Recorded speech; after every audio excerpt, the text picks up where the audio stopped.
दुनिया ने सोचा था कि डोनाल्ड ट्रंप बदल गए होंगे, क्योंकि जिस तरह से ट्रंप सत्ता में शांति दूत बनकर आए थे, नोबेल पीस प्राइज की मांग कर रहे थे। साल 2025 के अंत में जब ट्रंप से पूछा गया कि साल 2026 के लिए उनका न्यू ईयर रेजोल्यूशन क्या है, तो उन्होंने कहा कि पीस ऑन अर्थ।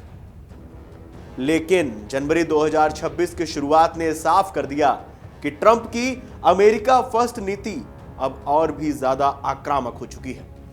वेनेजुएला के राष्ट्रपति निकोलस मादुरो की सनसनीखेज गिरफ्तारी के बाद अब पूरी दुनिया की नजरें क्यूबा और ईरान पर टिक गई हैं। ट्रंप के एक सोशल मीडिया पोस्ट और ईरान के राजकुमार की गुहार ने अंतरराष्ट्रीय राजनीति में खलबली मचा दी। चलिए लगाते हैं दूरबीन और समझते हैं कि आखिर ये पूरा मामला है क्या।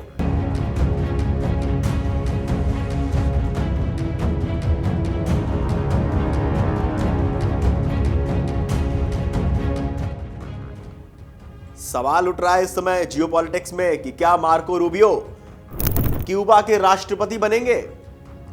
तो ये कहानी शुरू होती है 10 जनवरी को, जब ट्रंप ने अपने social media platform truth social पर एक पोस्ट शेयर किया। इस पोस्ट में दावा किया गया था कि फ्लोरिडा के सीनेटर मार्को रूबियो क्यूबा के अगले राष्ट्रपति होंगे।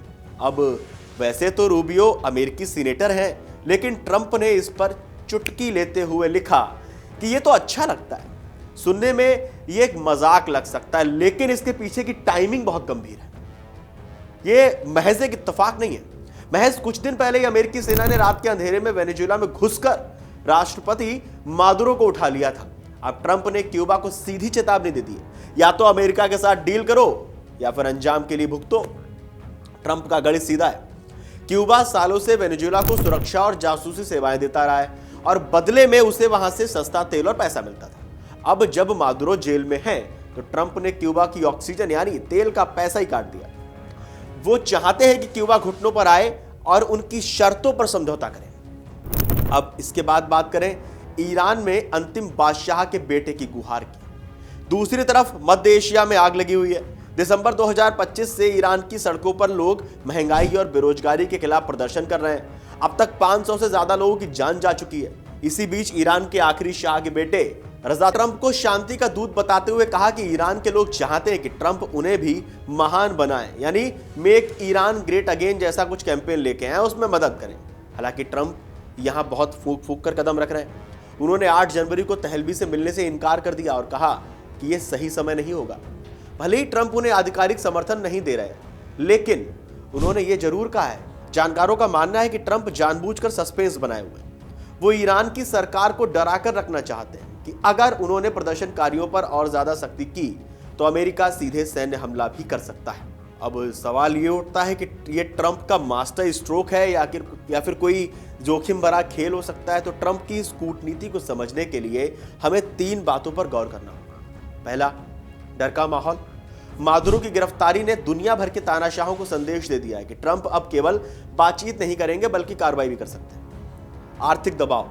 वो जानते हैं कि किसी भी सरकार को कमजोर करने का सबसे अच्छा तरीका उसकी जेब काटना, उसकी आर्थिक सहायता रोक देनी है। क्यूबा के मामले में वो यही कर रहे हैं। और साइकोलॉजिकल वार यानी मनोवैज्ञानिक युद्ध। सोशल मीडिया पर रूबियो को क्यूबा का राष्ट्रपति बताना या तहलबी की तारीफ करना सीधे तौर पर दुश्मन देशों की जनता को उकसाने और उनकी सरकारों को असुरक्षित महसूस कराने की चाल है।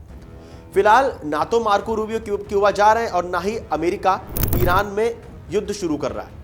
लेकिन ट्रंप ने यह साफ कर दिया है कि वो दुनिया के नक्शे को अपने हिसाब से फिर से खींचना चाहते हैं। उनकी ये अचानक और आक्रामक स्टाइल विरोधियों को संभलने का मौका नहीं दे रही है। क्या ये नीति सफल होगी या दुनिया को एक नए बड़े युद्ध की ओर ले जाएगी? ये आने वाला वक्त ही बताएगा कि ट्रंप को आखिर चाहिए क्या। ट्रंप क्यूबा क्यों चाहते हैं, ट्रंप ईरान में क्या करना चाहते हैं।